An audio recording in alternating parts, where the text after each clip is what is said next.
आज जो वचन आपके लिए आने वाला है यहाँ से, वो वचन एक्चुअली आपकी मेंटल हेल्थ के लिए है। अगर आप में से कोई भी ये फील कर रहा है कि आप बहुत जल्दी जल्दी निराश होते हैं, परेशान होते हैं और उसके बाद आप गिव अप कर देते हैं, ठीक है छोड़ दे यार, आज का वचन आप बड़े ध्यान से सुने। मैं विश्वास करता हूं ये वचन आज आपको यहां से आजाद करके भेजेगा। आमेन। जितने लोग मेरे साथ सहमत हैं वो सब आमीन कह सकते हैं। Thank you. आइए मेरे साथ अपनी बाइबल को खोलें। Come on, open your Bible with me, the book of 1 king chapter 19। आप मेरे साथ खोल सकते हैं पहला राजाओं 19वां अध्याय।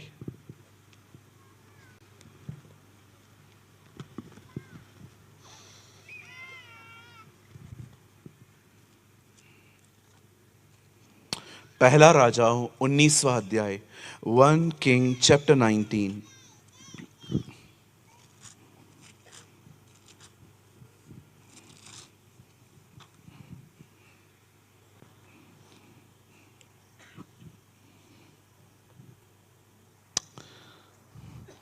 और मैं आपके लिए पढ़ रहा हूं 19 का 1 और 2।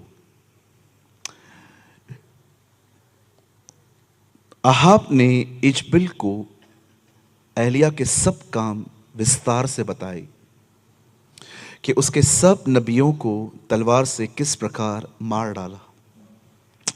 तब इजबिल ने एलिया के पास एक दूत के द्वारा कहला भेजा, यदि मैं कल इसी समय तक तेरा प्राण उनका सा न कर डालूं तो देवता मेरे साथ भी वैसा ही वरन उससे भी अधिक करे। आइए मैं चाहता हूं आप सब सामने देखें। आइए जो लोग पीछे आगे इर्द गिर्द बैठे हैं, प्लीज सर आइए सब सामने देखें।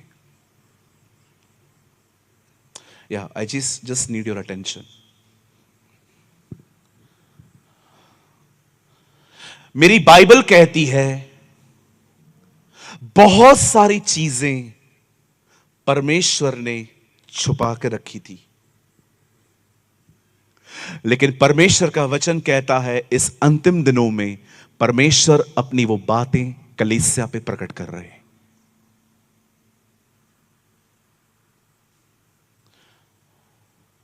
जब लोग परमेश्वर के वचन को बहुत जल्दी जल्दी पढ़ते हैं,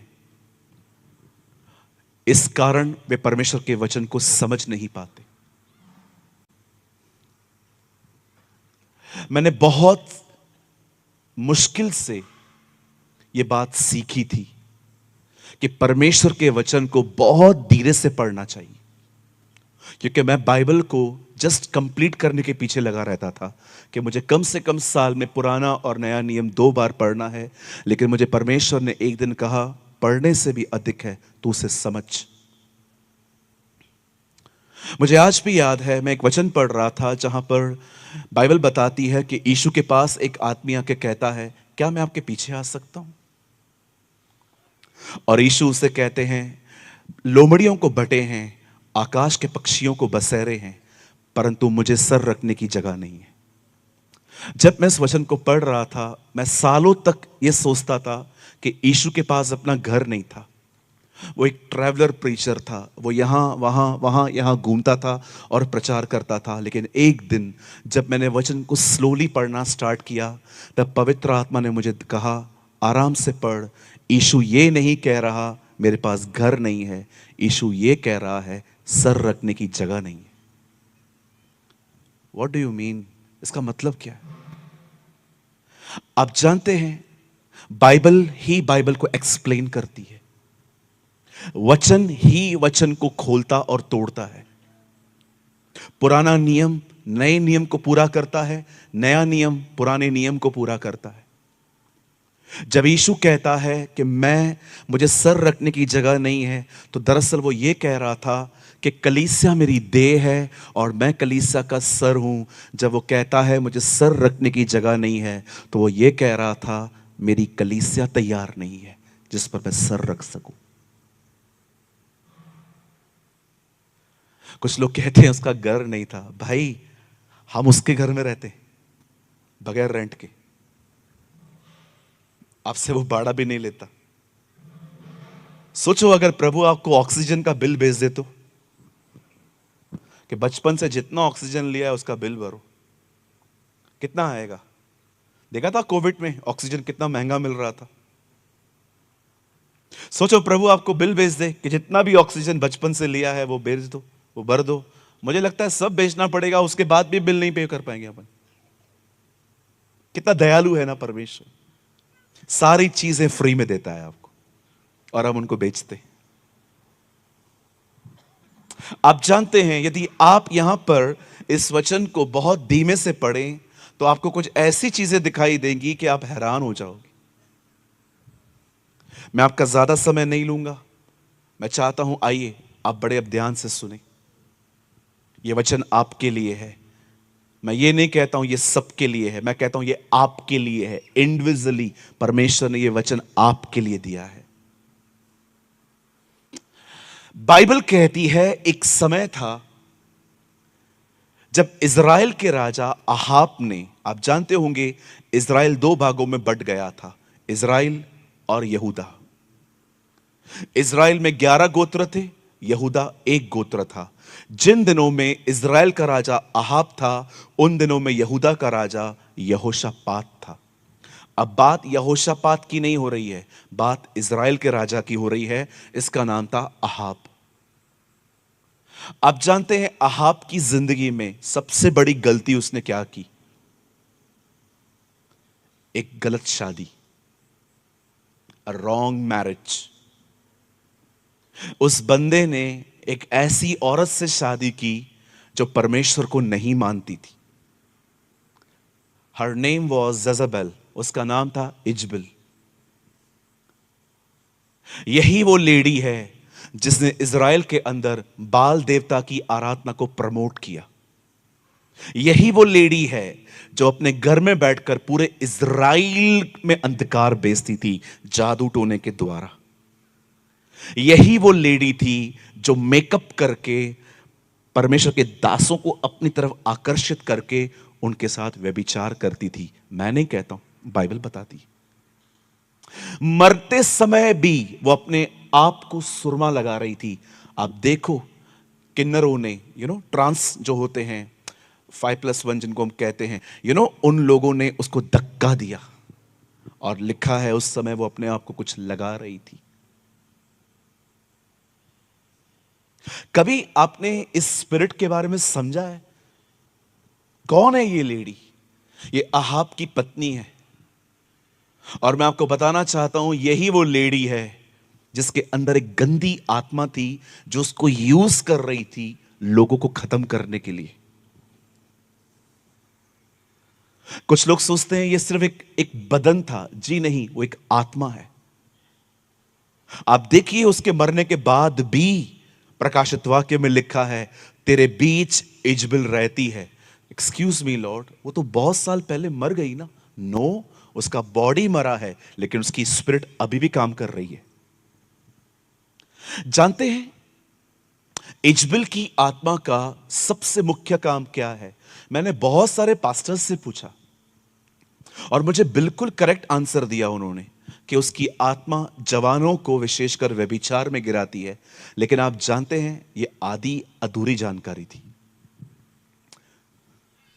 इजबेल की आत्मा का सबसे बुरा काम है आपको और मुझे डिप्रेशन में ले जाना। जानते हैं डिप्रेशन क्या होता है?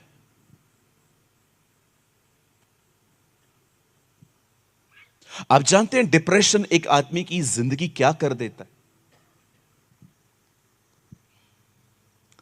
आपको पता है आपको आज हर 4 में से एक आदमी डिप्रेशन में मिलेगा। आप ये मत सोचिए कि कोई वेल ड्रेस है, अच्छा घड़ी पहना है, जूता पहना है, बेल्ट लगाया है, अच्छा फोन है, रफ एंड टफ दिख रहा है तो मतलब सब कुछ ठीक है। मैं आपको सच कहता हूं, मैं अपने कलीसिया से हर हफ्ते 2 घंटे निकाल के एक एक व्यक्ति से 15-15 मिनट मिलता हूं। और मैं जब लोगों से मिलता हूं मैं हैरान हो जाता हूं कि कितने अच्छे दिखते हैं लेकिन कितने टूटे हुए हैं। हर शनिवार मेरी चर्च लगती है मुंबई में। हमारी चर्च का टाइमिंग होता है 6:30 से 9 बजे तक, लेकिन मैं चर्च में 4 बजे पहुंच जाता हूं। जिन भी लोगों को मुझसे मिलना होता है वो अपना टाइम लिखवा देते हैं। 10 मिनट 15 मिनट में उनसे मिलता हूं, उनके प्रॉब्लम को सुनता हूं, प्रेयर करता हूं। बस किसी के लिए अगर एडवाइस होती है तो देता हूं कि अगर हो सके तो ये करो। आप जानते हैं, मैं कई लोगों को देखता हूं, वो अच्छे दिखते हैं, बाहर से वेल ड्रेस होते हैं, डिसेंट होते हैं, लेकिन जब वो मुझे बोलना चालू करते हैं ना, मैं कभी मैं सोच भी नहीं सकता ये कितने गहरी निराशाओं में जिंदगी जी रहे हैं। आप कभी बॉम्बे आएंगे ना, वहां पर एक हॉस्पिटल है, उसका नाम है वोखार्ड। मुझे एक बार एक अंकल का कॉल आया। उन्होंने कहा मेरे लड़के को है ना अटैक आया है, आप आएंगे क्या दुआ के लिए? मैंने कहा यस अंकल, मैं आता हूं। हम लोगों ने चर्च की कार निकाली, हम पहुंच गए उस अस्पताल में। ऑपरेशन थिएटर में था वो लड़का, और वो जो हॉस्पिटल था, वो जो थिएटर था, वो स्पेशली हार्ट स्पेशलिस्ट के लिए था। और जब मैंने उस ऑपरेशन थिएटर के बाहर मैंने एक लाइन लिखी हुई देखी, मुझे कभी मैं वो लाइन नहीं भूला। वहां लिखा था, दिल खोल देते अगर यारों के साथ, तो आज नहीं खोलना पड़ता औजारों के साथ। अगर ये दिल अपने दोस्तों के साथ खोल दिया होता ना, तो आज इसको हमें औजारों से खोलने की जरूरत ही नहीं पड़ती। मेरे फादर का बाईपास हुआ अभी 5 महीने पहले। मैं जानता हूं हमारे परिवार की हालत क्या हुई जब उनका यहां से नस निकाल के यहां डाला गया। ऑपरेशन के बाद भी मेरे डैडी की तबीयत ठीक नहीं थी। उनके बदन से, आप बिलीव करेंगे, उनके मुंह से क्लॉट्स बाहर आते थे। हम जानते हैं क्या होती हैं ये चीजें। आप जानते हैं, इजबिल की आत्मा का काम सिर्फ एक व्यक्ति को व्यभिचार में गिराना नहीं है, उसका काम है एक व्यक्ति को डिप्रेशन में लेके जाना। मैं एक्सप्लेन करूंगा आपको, लेकिन मुझे उसकी पहले भूमिका बताने दीजिए आपको, ताकि इसके बाद जो मैं आपको बताऊं आपको वो समझ में आए। एक चीज मैं आप सबसे पूछना चाहता हूं, स्पेशली मेरी यंग सिस्टर्स से। आज जब मैं सुबह दुआ कर रहा था ना आप लोगों के लिए, आज सुबह का सेशन पास्टर जी ने लिया था। मैंने उनको कहा था मैं शाम से स्टार्ट करता हूं, और मैं सुबह से आज प्रभु से प्रार्थना कर रहा था। मुझे कमरा मिल गया था, मैं दुआ में बैठा था। आज सुबह मुझे प्रभु कह रहे थे, यहां पर बहुत सारी यंग गर्ल्स हैं जिनकी मेंटल हेल्थ बिल्कुल ठीक नहीं है। आई डोंट नो परमेश्वर ने लड़कों के लिए क्यों नहीं कहा, लेकिन हां, मैंने ये सुना, यहां पर बहुत सारी बहनें हैं जो बहुत एक्सट्रीमली डिप्रेस लाइफ जी रही हैं। बहुत निराश हैं आप, बहुत टूटे हुए हैं आप। मैं नहीं जानता हूं आपके साथ क्या पास्ट में बुरा हुआ है, आपको किसने चीट किया, किसने आपकी लॉयल्टी के साथ खेला है। I really don't know, but मैं आज आपको कहना चाहता हूं, सिस्टर विश्वास कीजिए, ये जो मीटिंग है ना आपके लिए प्रभु ने ऑर्गेनाइज की है। आज प्रभु है ना आपको पूरी तरह से यहां से आजाद करके भेजेंगे। ओ मेरी बाइबल कहती है वो हम पर आनंद का तेल उंडेलेगा। हालेलुया। सारी बहनें घोषणा कीजिए, आज मैं यहां से आजाद होकर जाऊंगी। सारे भाई घोषणा कीजिए, आज मैं यहां से आजाद होकर जाऊंगा। आमेन, हालेलुया। बोलिए यीशु मसीह की। अब मैं आपको बताना चाहता हूं, बड़े ध्यान से सुने, यह आत्मा काम कैसे करता है। जब उन दिनों में जब अहाब राजा ने रानी इजबिल से शादी की, बाइबल कहती है इस लेडी में एक डीमन था।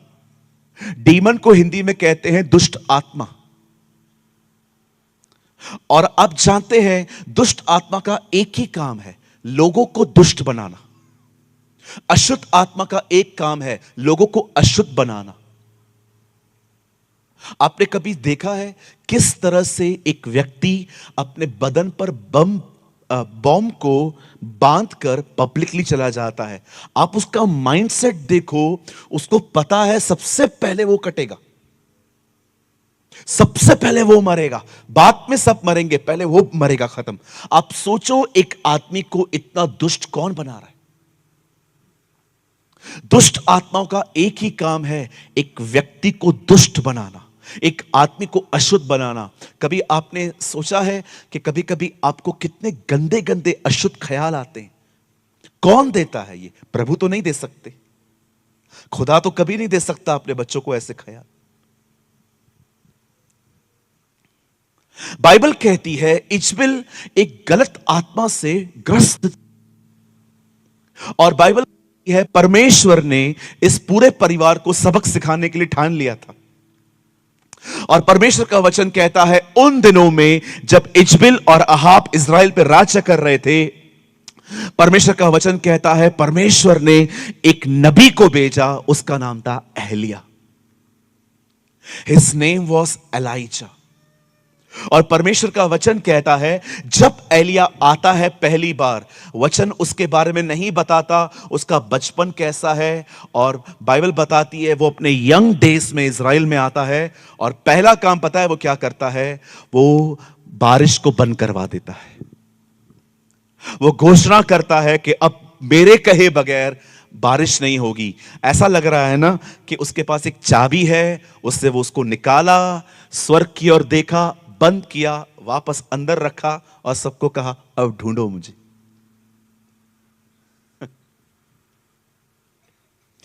उसे बारिश बंद करवा दी। 3.5 साल, उतना ही समय जितना यीशु मसीह की सेवा चली थी। और जानते हैं उन्हीं दिनों में जब बारिश बंद थी, बाइबल कहती है उसने एक जगह पर सारे बाल के नबियों को इकट्ठा किया और परमेश्वर का वचन कहता है कि उसने सारे नबियों को एक बात कही, तुम अपना बलिदान लाओ, मैं अपना बलिदान लाता हूं। तुम अपने खुदा को पुकारो, मैं अपने खुदा को पुकारता हूं। जहां से आग आई वही खुदा। उन लोगों ने कहा ओके डन, करते हैं हम ऐसा ही। वो अपना बलिदान लेके आए, एलिया अपना बलिदान लेके आया, वो बाल को पुकारने लग गए। कितने लोगों ने सुपर बुक देखा है? देखा है आपने उसमें वो कैसे पुकारते? हे बाल टिक टिक टिक, हे बाल टिक टिक टिक। वो लोग पुकारने लग गए उसको, हे बाल कुठे आए तू, कहां है तू? और एलिया मजे ले रहा है उनके मस्त, बुलाओ बुलाओ बुलाओ बुलाओ, पिज्जा खाने गया होगा, बुलाओ। अरे बुलाओ सोया होगा, अरे बुलाओ यात्रा में होगा, अरे बुलाओ बुलाओ वॉशरूम गया होगा, अरे बुलाओ। वो मजे ले रहा है अपने। वो लोग बुला बुला के थक गए।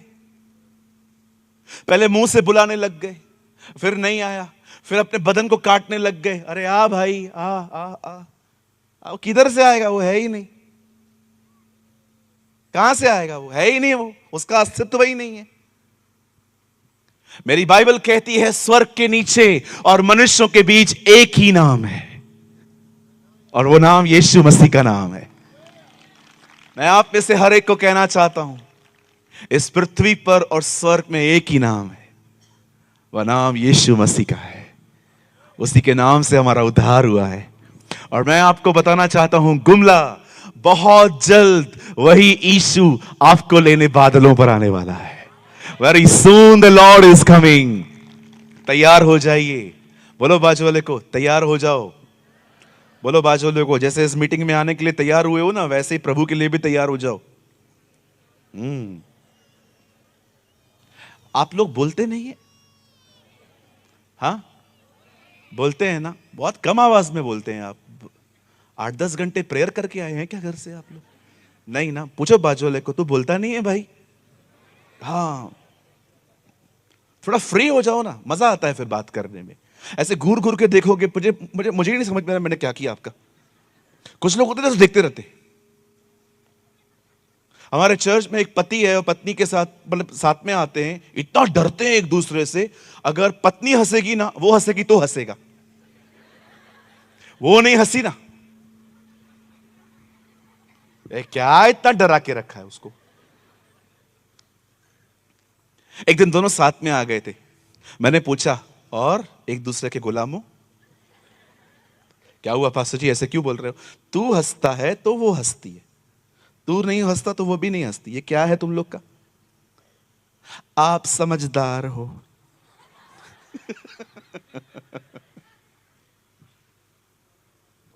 बोलो बाजू वाले को, आप हंस सकते हो। पास्टर एक बात तो बताओ, आप बार बार क्यों बोलते हो बाजू वाले को बोलो, बाजू वाले को बोलो, बाजू वाले को बोलो? मेरे को डर लगता है वो सो ना जाए, क्योंकि आजकल चर्च में लोग मस्त सोते रहते हैं। देखा है आपने? बहुत लोगों को देखा है मैंने, आराम से आते हैं, मस्त एसी किधर है उधर बैठ जाते।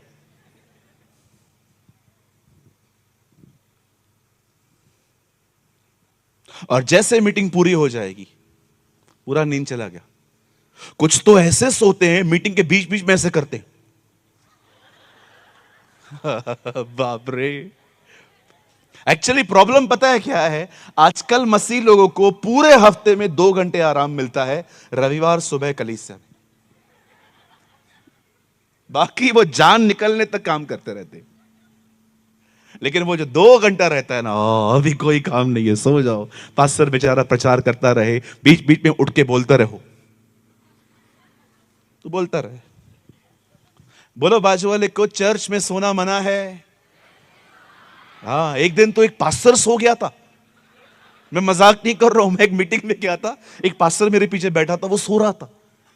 अभी मुझे उसको उठाना था, पता है क्यों? कैमरा में आ रहा था वो। बताओ मैं कैसे उठाऊं अभी इसको?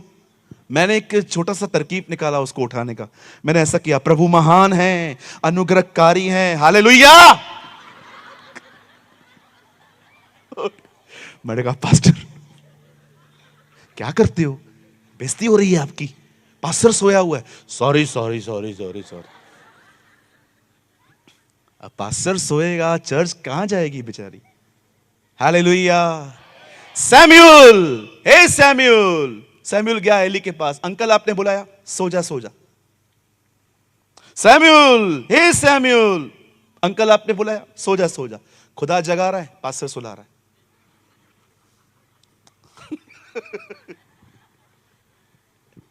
हालेलुया। कितने लोग मेरी चलो, मुझे अब लग रहा है इधर कुछ लोग जिंदा हैं। पहले डर लग रहा था, पता नहीं कोई छोड़ के गया है क्या इनको इधर। आप जानते हैं, this is written in my Bible, परमेश्वर का वचन कहता है एलिया ने बारिश बंद करवा दी, और उसके बाद वचन कहता है ये काम हुआ। और प्रभु का वचन कहता है एलिया ने भी अपने खुदा को पुकारा, और उन लोगों ने भी अपने खुदा को पुकारा। परमेश्वर का वचन कहता है एलिया ने आमीन भी नहीं कहा था कि वहां से आ गई, ओ वहां से आ गई, जिसे बलिदान को खत्म कर दिया। और उसके बाद परमेश्वर का वचन कहता है एलिया ने उन नबियों को खत्म करवाया और उन्हें मरवा दिया। अब बड़े ध्यान से सुनिए, ये सारी बातें आहाब अब किसको बता रहा है? कहिए, इजबेल को। अब वो सारी बातें उसे बता रहा है। अब जब इजबेल ये बातें सुनती है कि इस व्यक्ति ने मेरे नबियों को मार दिया है, नाउ लिसन टू मी, यहां देखिए, वो एक आदमी को कहती है तू जा और इस आदमी को संदेश दे कि अगर मैंने तुझे कल छोड़ दिया ना, तो जिसको मैं मानती हूं ना, वो मेरे साथ भी ऐसा ही करेगा। अब मुझे एक सवाल का जवाब दो, उसको यह बोलना चाहिए ना, जा और एलिया को मार के लेके आ। पर आप देख रहे हो, वो उस आदमी को यह नहीं कह रही है कि जाके उसको मरवा, वो उसको कहती है मैसेज दे। क्यों? ताकि एलिया सोच सोच के मरे। ये उसका काम है, दिस इज हर वर्क। वो ये नहीं कह रही है उस आदमी को कि तू जा और उसको खत्म कर, मार के आ। वो कहती है नहीं, मारना नहीं है, मैसेज देना है, संदेश दे उसको, उसको बोल मैं तेरे को छोड़ूंगी नहीं। और आपने देखा, जैसे ही ये शब्द एलिया के कानों तक पहुंच जाते हैं कि वो तुझे ढूंढ रही है, आप देखिए एलिया उसके बाद इतना डिप्रेस हो गया, इतना सोच सोच के डिप्रेस हो गया कि वो एक पेड़ के नीचे आके बैठ के कहता है मुझे मार दे, इसने तेरे नबियों को मारा है, अब मुझे भी ढूंढ रही है, तो मुझे मार दे। आप बिलीव कर सकते हैं, एक व्यक्ति जिससे 400 से अधिक नबियों को खत्म कर दिया, मरना चाहता, खुद क्यों? क्या लगता है आपको कि इजबेल की आत्मा का काम सिर्फ एक आदमी को व्यभिचार में गिराना है? नहीं, उसका रियल काम है आपको डिप्रेशन में लेके जाना, आपको निराश रखना और आपको इस माइंडसेट पे लेके आना कि कुछ भी ठीक नहीं होगा, अब जैसा चलता है वैसा चलने दे। अगर आप इन दिनों में एक डिप्रेस लाइफ जी रहे हैं, अगर आप एक निराशा भरी जिंदगी जी रहे हैं, मैं आप में से हर एक को कहना चाहता हूं, यह वो जिंदगी नहीं है जो परमेश्वर ने दी है। बाइबल कहती है वो तो आशा का दाता है।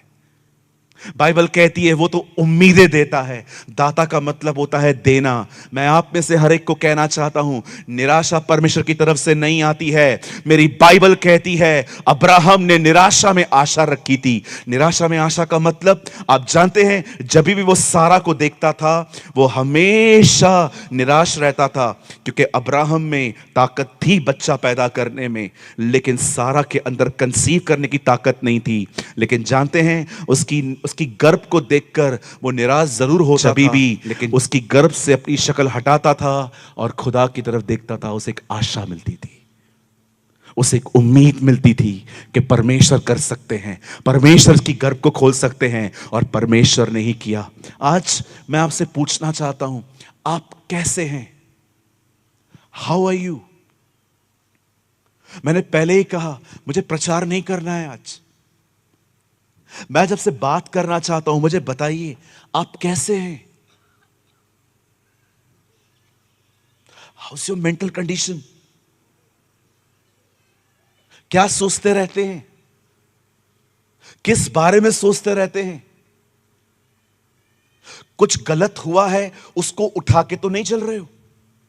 कहीं ऐसा तो नहीं है कि सारा दिन कल की चिंता कर रहे हो कि कल कैसे होगा? कहीं ऐसा तो नहीं है कि आप अपनी लाइफ में किसी गलत डिसीजन को लेकर प्रॉब्लम में आ गए हो और अब यही सोच रहे हो कि क्यों लिया मैंने ये निर्णय, क्यों आया मैं इस आदमी के कांटेक्ट में? ये परमेश्वर की इच्छा कि आप में से यहां पर कोई भी निराश रहे। मैं आप में से हर एक को कहना चाहता हूं, परमेश्वर चाहता है आप आशाओं से भरे रहें। परमेश्वर चाहता है आप विश्वास से भरे रहें। परमेश्वर चाहता है कि आप उम्मीदों से भरे रहें। प्रभु चाहता है आप विश्वासी बने।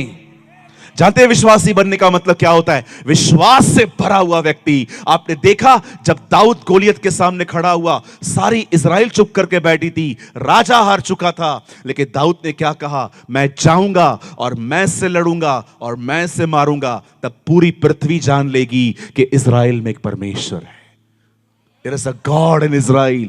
क्या व्यक्ति है, कितना विश्वास से भरा हुआ है। आपने यहोशू और कालेब को देखा, वो सारी कनान को देखकर आए थे। सब लोग कह रहे थे उस देश में हम नहीं जा पाएंगे, लेकिन यहोशू और कालेब ने कहा हम जाएंगे, हम लड़ेंगे, क्योंकि परमेश्वर हमारे साथ है, क्योंकि खुदा हमारे साथ है। मेरे भाइयों, मेरी बहनों, परमेश्वर चाहता है कि आप में से हर कोई यहां पर यहोशू और कालेब की तरह जिंदगी जिए। मेरे भाइयों, सब मेरे पीछे, मैं गुमला का कालेब हूं। जोर से कहिए, बहनों भी कह सकती हैं, इसमें मेल फीमेल की कोई प्रॉब्लम नहीं है। बोलिए, मैं गुमला का कालेब हूं। जोर से कहिए। मैं आपको सच कहता हूं, यीशु मसीह नासरी के नाम में जितने चमत्कार पूरे झारखंड में होते हैं ना, सबसे बड़े बड़े चमत्कार प्रभु अब से यहां करेंगे।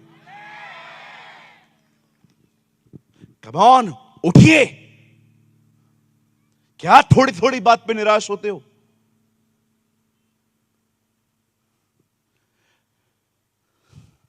एक विश्वास करने वाले व्यक्ति बने, निराश नहीं।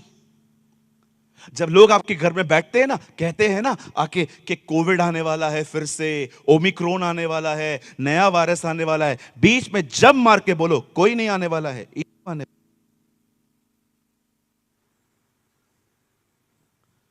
परमेश्वर नहीं चाहता कि आप एक निराशा भरी जिंदगी जिए। प्रभु चाहता है आप आशाओं से भरे रहें, उसे भरे रहें, उम्मीदों। आप जानते हैं आपको क्या करना है? यहां देखिए, मैं कुछ समझाना चाहता हूं आपको। आज से इस लक्ष्य को अपने साथ लेके चलिए। 10 कोढ़ी थे, परमेश्वर का वचन कहता है वो एक साथ बैठे थे। कोढ़ पता है क्या होता है? हमेशा कोढ़ी को ऐसी जिंदगी जीनी पड़ती है, जब कोई सामने आता है ना, बाइबल कहती है वो लोग चिल्लाते थे, मैं अशुद्ध, मैं अशुद्ध, मैं अशुद्ध, और लोग उनसे दूर भागते थे, क्योंकि कोढ़ कोविड की तरफ फैलता है। लेकिन पहली बार उन्होंने एक व्यक्ति को देखा और उन्होंने ये नहीं कहा मैं अशुद्ध, मैं अशुद्ध, मैं अशुद्ध। वो 10 ही पुकारने लग गए, यीशु को हम पर दया कर, हम पर रहम कर। और आप जानते हैं मत्ती 8 अध्याय में भी यीशु मसीह एक कोढ़ी से मिले थे। यीशु ने इसको हाथ लगा के चंगा किया था, लेकिन इन कोढ़ियों को प्रभु ने हाथ नहीं लगाया। इन लोगों को प्रभु ने कहा जाओ और अपने आप को याजक को दिखा दो। आप जानते हैं तो था, लेकिन इनके पास परमेश्वर का वचन भी था कि प्रभु ने कहा है जाओ और डॉक्टर को दिखाओ, याजक को दिखाओ। आप जानते हैं वो चंगे नहीं हुए थे, उनकी स्किन पे अभी भी बीमारी थी, लेकिन परमेश्वर का वचन कहता है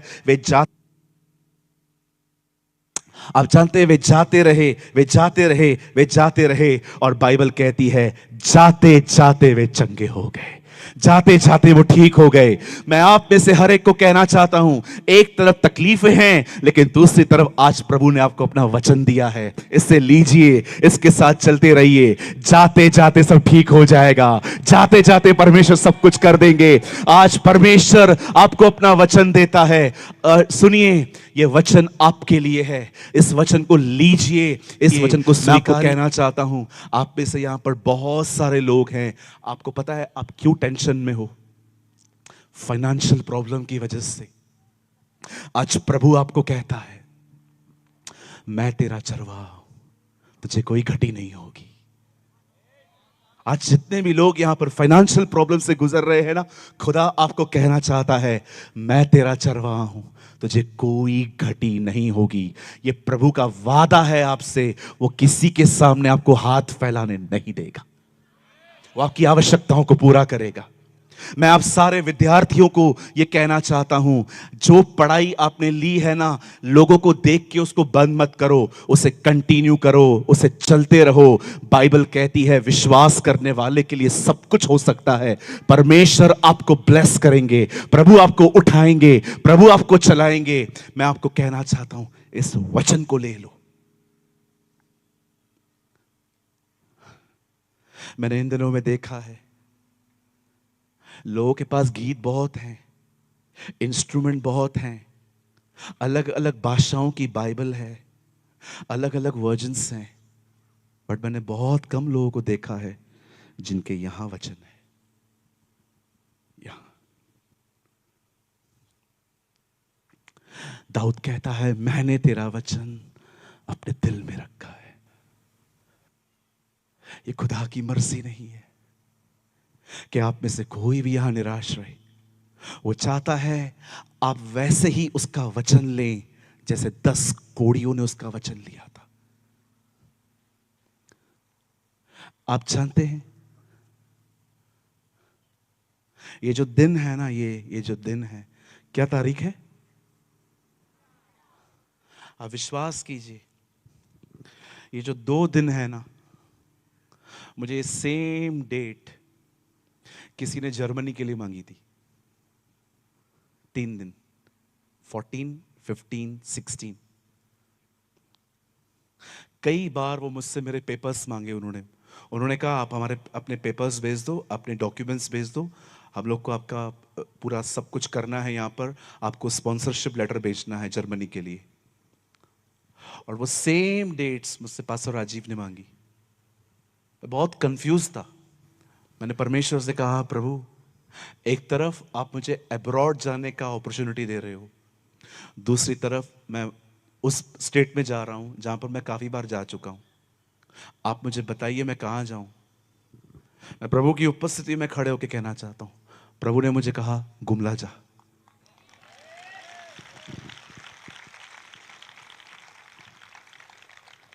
आप विश्वास कीजिए, अगले महीने मैं अफ्रीका जा रहा हूं। मुझे परमेश्वर ने कहा तू वहां जा, लेकिन जब मुझे इस डेट्स पे मुझे जर्मनी जाना